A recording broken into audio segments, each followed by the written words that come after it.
បាទសួស្តីដល់បងប្អូននិងមិត្តភ័ក្តិទាំងអស់គ្នាថ្ងៃនេះខ្ញុំមកធ្វើការបង្ហាញអំពី website មួយដែលយើងអាចទទួលបាននៅ email បន្តអាសន្ន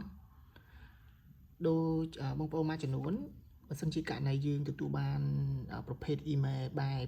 edu បាទអញ្ចឹងសម្រាប់ website នេះគឺខ្ញុំធ្វើការចូលទៅក្នុង new tab ថ្មីនេះបាទយើងវាយនៅពាក្យ e-email.com បាទខ្ញុំធ្វើការ enter បាទអញ្ចឹងនេះគឺជាប្រភេទនៅ email ដែលយើងបានទទួលបាន email បែប edu ដើម្បីយកទៅធ្វើការ sign up នៅ account បន្តអាសន្នមួយដែលពេលដែលយើងទទួលបាននៅលេខ OTP ក៏ដូចជាការ verify នៅ account រួចរាល់ហើយយើងត្រូវធ្វើការបដូរនៅ email របស់យើងដែលជា email ពិតប្រាកដបាទអញ្ចឹងwebsite នេះវាងាយស្រួលដែរបើសិនដូចជាករណីយើង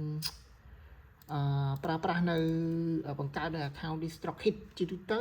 DistroKid មាន free 50% សម្រាប់ student ណាសម្រាប់សិស្សអញ្ចឹងបើសិនជាករណីយើងប្រើប្រាស់នៅ email បន្តអាសន្នគឺយើងអាចបង្កើត account ហើយយើងអាចទទួលបាន free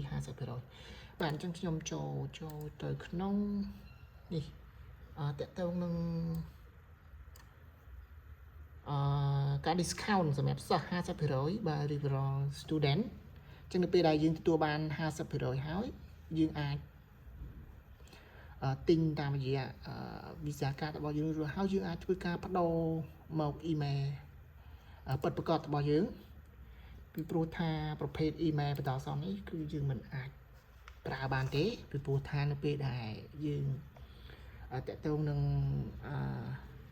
ការប្រើប្រាស់ជាមួយនឹងការទទួលប្រាក់តាមរយៈ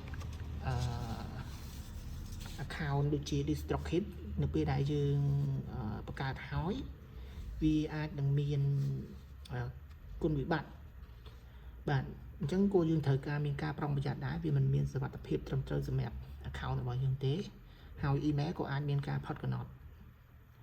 ហើយតើទៅនឹង website ខ្លះអាចនឹង block Themail អញ្ចឹងបើសិនជាករណីបងប្អូនចង់បង្កើតដោយលក្ខណៈថាយើងចង់ប្រើប្រាស់ email បែប edu អាចធ្វើតាមរបៀបនេះទៅគឺយើងអាច sign up បានភ្លាមដែរហ្នឹងហើយអញ្ចឹងបងប្អូនបើសិនជាករណីចង់បានអាចធ្វើតាមការបង្ហាញរបស់ខ្ញុំនេះទៅនឹងទទួលបាននៅ email បន្តអាសន្នហើយបាទអរគុណដល់បងប្អូនក៏ដូចជាមិត្តភក្តិទាំងអស់គ្នាជួបគ្នានៅវីដេអូក្រោយបាយបាយ